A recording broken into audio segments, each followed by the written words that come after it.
Cette mission elle a été initiée par l'Agence des aires marines protégées pour acquérir de la connaissance sur les 3 mers qui sont autour de la métropole. Donc on a la Manche, l'Atlantique et la Méditerranée, afin de collecter des données sur l'ensemble des animaux marins, parce qu'on manque de données cruciales sur ces zones et puis sur ces animaux, et aussi sur les activités humaines qui exploitent ces mêmes milieux. Ces campagnes aériennes, qu'on appelle donc SAM, font partie d'un programme beaucoup plus large qui s'appelle PACOM, pour Programme d'acquisition de connaissances sur les oiseaux et les mammifères marins, et qui a pour objectif de collecter des données sur les oiseaux, les mammifères marins et les autres prédateurs supérieurs marins, afin d'apporter les connaissances suffisantes pour répondre à Natura 2000 en mer. Natura 2000 en mer, c'est un réseau d'aires marines protégées qui dépend d'une directive européenne, et pour laquelle il nous faut avoir des éléments de connaissance pour connaître l'état initial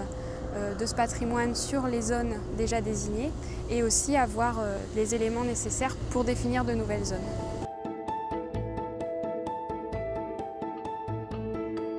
Ce programme est composé de différents volets qui mettent en œuvre des techniques de collecte de données et de suivi de ces espèces qui sont complémentaires.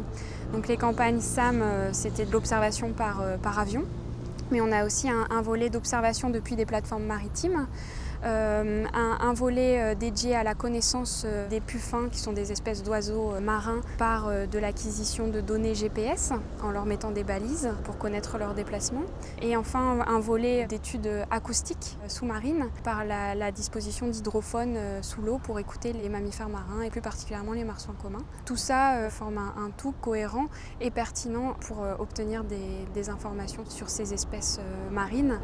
Parfait. Parfait. Allez.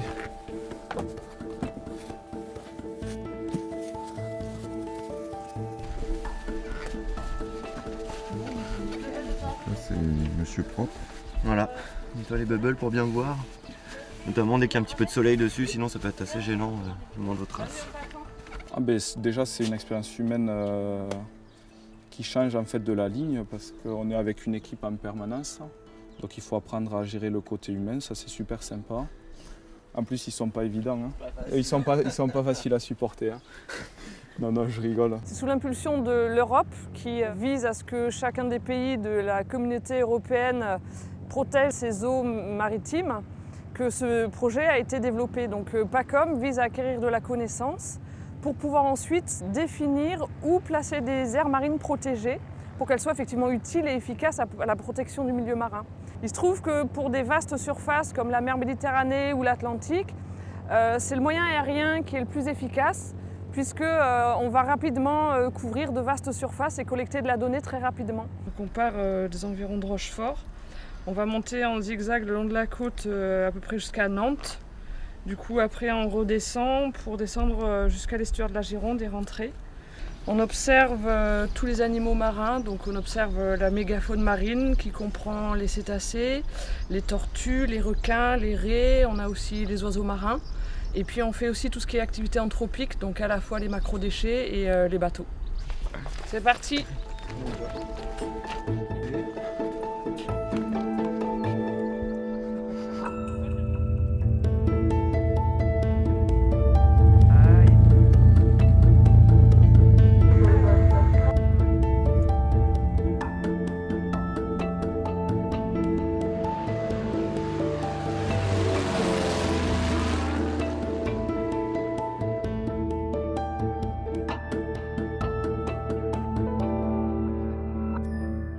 On a 2 configurations. On a la configuration pour l'hiver, où là on a 3 avions avec 6 personnes à bord, et la configuration estivale, où on n'a que 2 avions avec 8 personnes.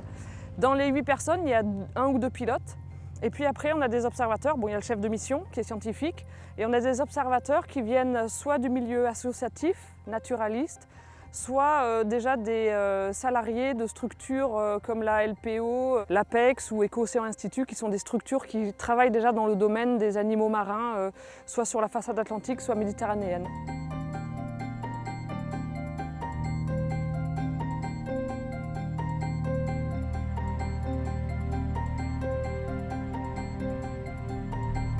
Alors pour bien bien voir les animaux, les conditions idéales, effectivement, c'est quand il y a peu de vent. Et le dernier élément qui risque de nous gêner beaucoup en avion notamment, c'est l'éblouissement dû au soleil. Donc là, c'est l'intérêt d'avoir aussi d'observer des deux côtés de l'avion, parce qu'il y en a un qui, dans la plupart des cas, n'a pas cet éblouissement, et donc on peut quand même collecter des données de ce côté-là. Hop, à gauche, un goéland brun adulte en vol. Hop, à gauche, j'ai un requin bleu, peau bleue. Faux de bassin adulte, posé. Hop, à droite, un goéland brun adulte en vol.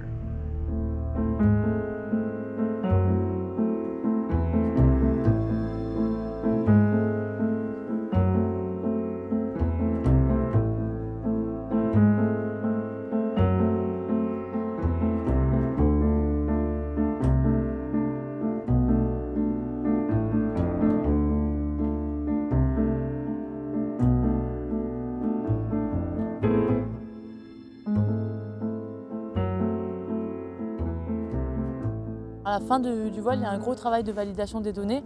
En fait, on reprend toutes les données du vol, on complète tout ce qui n'a pas pu être complété dans l'avion à l'aide des enregistrements audio qui ont été faits au cours du vol.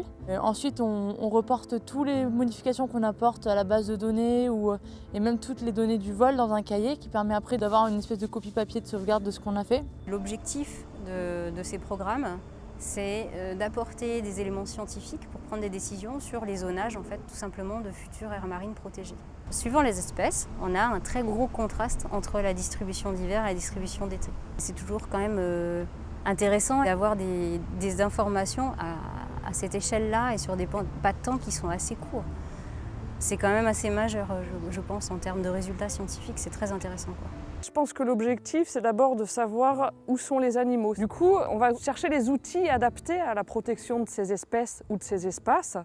Notamment l'aire marine protégée peut être un de ces outils. C'est cette connaissance après qui va permettre d'adapter les outils pour la protection du milieu et des espèces. Quand on est biologiste, on estime que l'homme n'est pas en haut d'une pyramide et que les biens présents sur Terre ne sont pas juste à disposition pour nous, quoi. Donc je pense que c'est aussi très important que l'homme ait sa place, mais qui laisse un peu de place aux autres espèces, quoi.